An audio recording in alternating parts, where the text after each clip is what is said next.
People often stereotype intellectuals as pedantic, overly precise, or nerdy. But in my experience, conversations with genuinely intellectual people can be nourishing, refreshing, and respectful. Beyond the stereotype, here are 4 distinct benefits of talking to true intellectuals. First, they avoid overgeneralization and respect individual complexity. True intellectuals are less prone to using broad sweeps, stereotypes, or cultural oversimplifications. In psychology, reducing complex human behavior or diverse backgrounds into rigid categories is known as the out-group homogeneity effect or cognitive overgeneralization. True intellectuals tend to view people as nuanced individuals rather than cultural monoliths. On the contrary, many people engage in absolutist thinking. They oversimplify, generalize, and stereotype when getting to know a group or an individual. Imagine you're from Sri Lanka, but never drink black tea, and you hear someone you call a friend say, "All Sri Lankans drink black tea."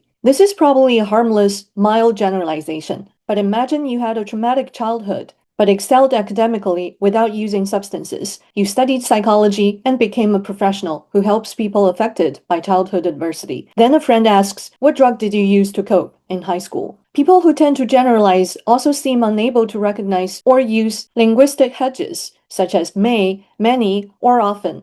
Instead, they interpret everything as a black and white absolute. Imagine saying to someone you care about, "What you said may indicate there's unprocessed pain," and they immediately become defensive. "What? I don't have any mental problems." They may not understand what you meant. They may not even understand what they themselves were saying. But you may instantly know where they stand by the way they generalize and ignore hedging language. Benefit number 2, true intellectuals expand your mind. Communicating with true intellectuals allows you to learn constantly. In personality psychology, being genuinely excited by new information rather than feeling threatened or defensive is tied to a high level of openness to experience and a growth mindset. For those who find learning fun, conversing with someone who brings fresh, well-researched insights to the table is exhilarating, not intimidating. Third, true intellectuals have higher cognitive efficiency. They often possess stronger working memory and higher cognitive control because they process and organize information efficiently. They are far less likely to repeat the same stories or points over and over. We all know the awkwardness of having to say, "You already told me that."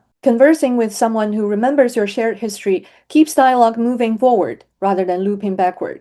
Lastly, true intellectuals possess high cognitive empathy. Those with lower intellectual engagement often lack theory of mind, the psychological ability to model what another person knows, feels, or experiences. As a result, they fail to analyze their listener or adapt their message. True intellectuals, by contrast, excel at cognitive empathy and audience design. They instinctively put themselves in the listener's shoes, adjusting their topics and using rated language when speaking to someone outside their field.